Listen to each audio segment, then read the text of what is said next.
Hey everybody, Dennis here with Respiratory Sensei. You might know me from LindseyJones. Today we're going to be talking about arterial blood gas intervention. Now you may listen to that and think, wait, you mean interpretation, right? No, I need to distinguish the difference between the two.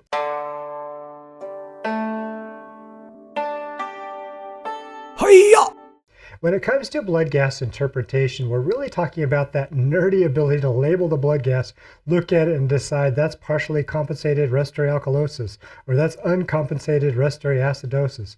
And that is a needed skill, particularly for the NBRC exam, but we'll cover that type of interpretation on another video. In this case, we want to just cover arterial blood gas intervention. In other words, we're really looking at what do we do about a blood gas result that we see.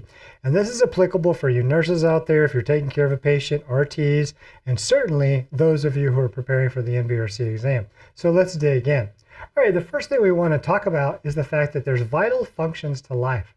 And you know what those are. Those are the four vital functions. We have ventilation, oxygenation, but then we also have circulation and perfusion.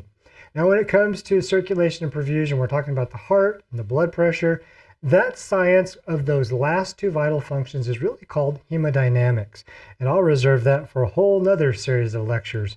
But this morning, what we want to point out is that ventilation and oxygenation is what we're looking at primarily when we look at an arterial blood gas.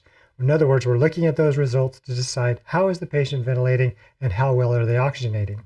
I used to be a director of a laboratory, and if you don't know this, but in your hospital, you have something called a general lab. And that's where most of the blood work goes and a lot of the lab work is done. But in addition to that, many of your hospitals also have what's called an arterial blood gas lab or an ABG lab. Well, what's different about those labs, and the reason why they're commonly separate, is because when a respiratory therapist does a blood gas and they go into the ABG lab, they're literally posturing themselves over the machine to get the result, because very often what's on that result is going to change their plan. They're going to either walk out that lab door and turn left to go get a ventilator or an ET tube, or they're going to turn right and go to lunch because the patient's fine.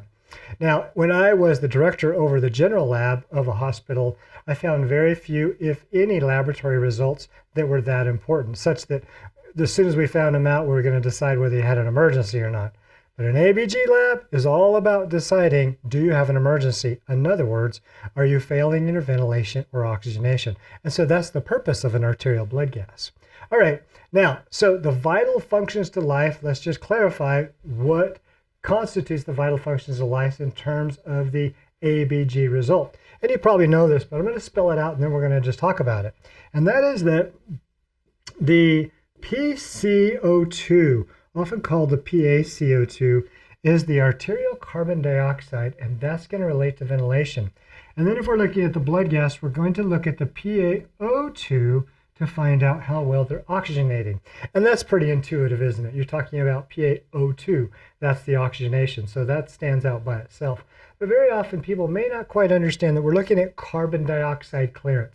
How much carbon dioxide is in the blood compared to how much is supposed to be, that's going to tell us how well they're ventilating, or in other words, how well they're breathing in and out. Now, let's talk about what ventilation and oxygenation really are. So when we talk about oxygenation, what we're really just saying is that there's oxygen molecule floating out here, and then it comes by our mouth, and we take a deep breath in, and it goes into our lungs. Specifically, it goes into those little teeny tiny sacs all over the lungs, 300 million of them, and that's where it participates in gas exchange. But first, it goes into those sacs. That is ventilation. Now you may think, well, what about the carbon dioxide portion? Yeah, there's a carbon dioxide portion that's coming from the alveoli out into the air because we're exhaling that carbon dioxide. But just for a minute, let me put that on the back burner and let's just follow the oxygen molecule.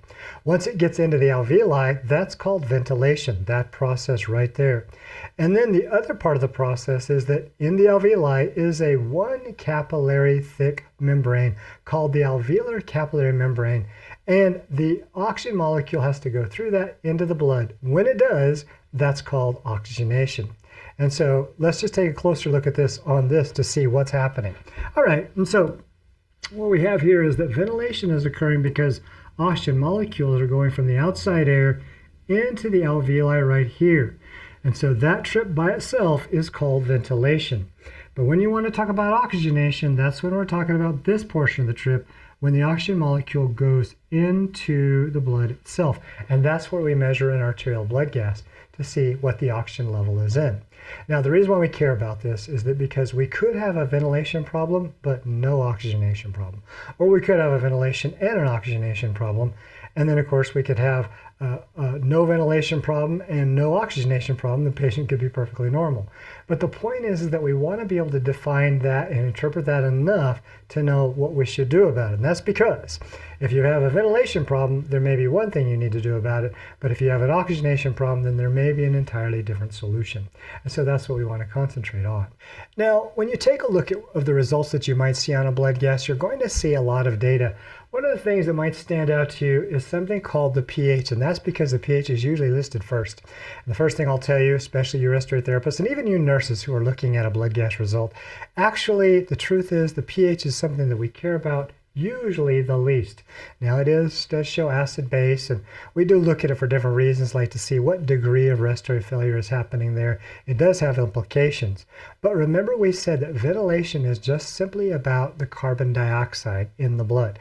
If it's rising, then the patient's not ventilating enough. They're not blowing off enough carbon dioxide. And then of course the other is the PaO2. And that's why we care about these two things here. Because PaCO2 is about the ventilation, and then the PaO2 is about the oxygenation. So I want you to make those two connections as we advance through all of this. Okay, and so as we clear here, let's go ahead and look at some key values in this. All right, so here we go. The CO2 value, and this might be something you're just memorizing. Maybe you know, if you're a respiratory therapist, this has probably been burned into your soul already. In fact, you might have a tattoo right there. What CO2 value is, I don't know. But in any case, the normal CO2 value that we have to use to decide whether they're ventilating or not is a range of 35 to 45. So if it's going to be higher than 45, then we're going to say the patient's not ventilating enough. Now what we do about it, we're certainly going to address ventilation. We'll certainly cover that specifically in part 2 of this, but generally we just want to interpret well enough to know generally what we have to address. All right, and then the PO2 has a range of 80 to 100. Now some of you are saying, what about a COPD patient? That is a different case. Certainly, if they're less than 80, and they commonly are 65, 50, 55, that is common for COPD patients, but we're not going to necessarily do anything about it. We may tolerate lower PaO2 values. Don't get me wrong, they're still hypoxic. We would interpret that the same exact way. They're deficient on oxygen. They're just chronically so. And so what we do about it might be different. But let me just take the COPD person and put them off to the side as we talk about just the normal person and what they should be. They should be about 80 to 100. Remember, CO2 relates to ventilation, and then PaO2 relates to oxygenation. And remember what we said? We said that CO2 is about 35 to 45.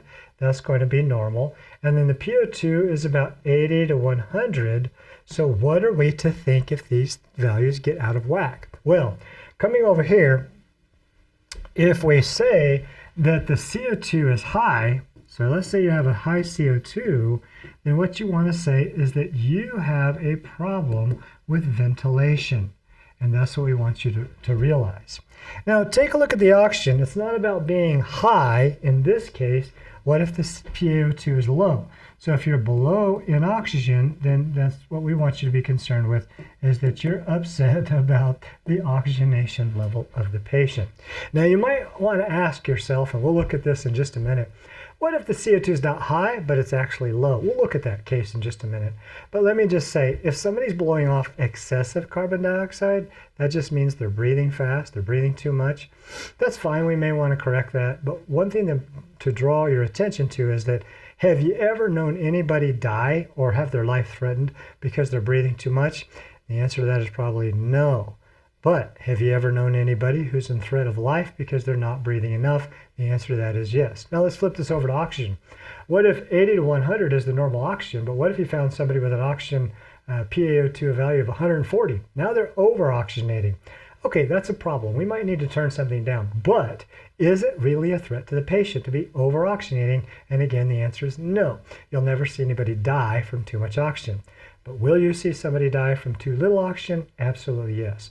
And that's why we care about that range. But when it comes to CO2, what we're concerned about is that the value is too high. And then when it comes to oxygen, we're concerned that the value is too low. All right, so we have to make that important distinction. Well, with that, let's go ahead and take a peek at a couple of patients and do some interpretation and make some conclusions about what we need to do for the patient. And the first thing that we'll notice here is that we're going to look at the carbon dioxide first. Remember, I care about carbon dioxide first because carbon dioxide tells me how well the patient is ventilating. And think about this just for a moment. If somebody is not getting the molecule, the oxygen molecule, down to the alveoli very well, then it doesn't even exist in the alveoli to get into the artery. That means if somebody is having a ventilation problem, they could also have an oxygenation problem as a result. But it doesn't matter. We may not address the oxygenation. We may just say, no, all I need to do is get them ventilating more. If I can get more oxygen molecule into the alveoli, then therefore it's going to get into the blood, and that's going to solve the oxygenation problem as well. And that's why we're always interested in looking at the carbon dioxide value first, because it relates to ventilation. Now, as we look at this, we're going to see that the carbon dioxide is 49. And remember, we said the proper range is about 35 to 45. And so we have to conclude that this is high. And if the carbon dioxide is high, then we are going to be unhappy with ventilation. I'm going to be unhappy with that. My face isn't very good, but he looks unhappy to me. All right, now let's analyze the oxygenation because that could be a separate issue. All right, so when we look at the oxygenation, we see that it's 81, and 81 isn't too bad. Remember, 80 to 100. And so in that case, concerning the oxygenation, I'm actually pretty happy about that. And so in this case, the patient is not ventilating very well, so we need to address ventilation. All right, let's take a look at another patient here. We have a CO2 of 41, as we can see here. Get that back there. We have a CO2 of 41, and that's not bad. Remember, we wanted 35 to 45. So how do we feel about ventilation? Well, we feel pretty good. So ventilation seems to be going pretty well. But let's take a peek down here at oxygenation. Notice that the oxygenation is about 68. We want it to be 80 to 100. And so the oxygenation's low here. And so when it comes to oxygenation, that's where the problem is, and we're not happy about that. So that just means we need to address oxygenation. All right, let's take a look at another one. Now, I mentioned this before, that sometimes the carbon dioxide isn't high, it's low. Remember, we're trying to get 35 to 45, but this one is low. The thing is, we don't care about that too much. There's lots of reasons why they may be overbreathing. If they're not on a ventilator and the ventilator is maybe set to breathe too much, if that's not the case, it may simply be that they're in pain, and we can address that. But the point is that a low carbon dioxide does not make us worry about ventilation because we've never seen anybody get harmed from breathing too much. They may get fatigued, and we're concerned about that, but the carbon dioxide level itself is not the problem. And so when I look at that, I'm going to say that ventilation is okay. I'm not feeling too badly about that. And the second thing we're going to look at is the oxygenation. And if you look at oxygenation here, what you'll see is that it's between 80 to 100. And so when it comes to oxygenation here, I still feel pretty good about that. So this patient, yeah, they're overbreathing. We don't know why. We could check it out. But I don't need to think of this as an emergency. I don't need to intervene. I don't need to breathe for them. They're ventilating enough. In fact, they're overventilating, but they're okay. All right, so that's a good example of this type of patient. Now let's take a look at one more. All right, now take a peek at this patient. What you'll see is that we have two distinct problems. First, let's look at the carbon dioxide and see what we see there. We see that they have a carbon dioxide value of 55. We like it between 35 and 45, and so the CO2 is high, and that would conclude for us that the ventilation is not doing so good. So we have a problem with ventilation. And then let's take a look at the oxygen. It's also 60. That's below the 80 to 100, and so we would also say that that's a low. low, and therefore the oxygenation is also a problem to us. And so now we have a problem with both ventilation and oxygenation. But I want to be careful here because remember we said that if somebody's not ventilating, in other words, they're not getting the oxygen molecule from here down into the alveoli, doesn't it stand to reason they'll also have difficulty getting it from the alveoli into the blood? That's because it never got to the alveoli, so it doesn't exist there. And so because of this, a situation like this, I know that I have a ventilation problem and an oxygenation problem, but the oxygenation problem is probably being caused by the ventilation problem. And so what I really want to focus on here is just focus on fixing this ventilation. And it may very well be that if I do that, the oxygenation problem will also fix itself as well. All right, so now we're back to our vital functions. We've looked at ventilation and oxygenation, and now we want to talk just generally what we would do if we decide we had a ventilation problem and what we would do if we have an oxygenation problem. Now, the details of this are going to be in part 2 of ABG intervention, which isn't out yet, but please subscribe, hit that notify button. Should be coming out pretty soon, and you'll be notified when we do. But generally speaking, if you decide that the patient has a ventilation problem, then what you need to do is you need to, and this is going to sound very obvious, you need to breathe for the patient. Now, what does that mean? I don't know. It may mean something as simple as after surgery and just waking up from sedation and you just want to tell the patient, just go ahead and wake up and take more deep breaths. But whatever, then you need to work on their breathing for the patient. And I'm talking about just the in and out process because that's what moves the alveoli, moves the oxygen molecule from out here to the alveoli. But if it's an oxygenation problem, then we need to do something else. Under that situation, we need to increase the oxygen percent. And some people also call that the FiO2, especially those in the respiratory world. In other words, we just simply need to give them more oxygen. And so we'll talk about the details of that and how to know what to do when to mess with ventilation and what you could do and what to do with oxygenation and what you can do there. Some of the equipment that you could use and how you scale up and titrate these kind of support methods up so that you can treat the patient properly. Okay, that's part 1 of ABG intervention. I'm Dennis Stanley from Respiratory Sensei. Please do subscribe to our channel. We have lots more videos coming, and we even have part 2 of this video coming to help you know more specifically what you can do to intervene. And as the Japanese would say, 𝗷𝗫𝗄𝗄, which means we'll just finish right for now.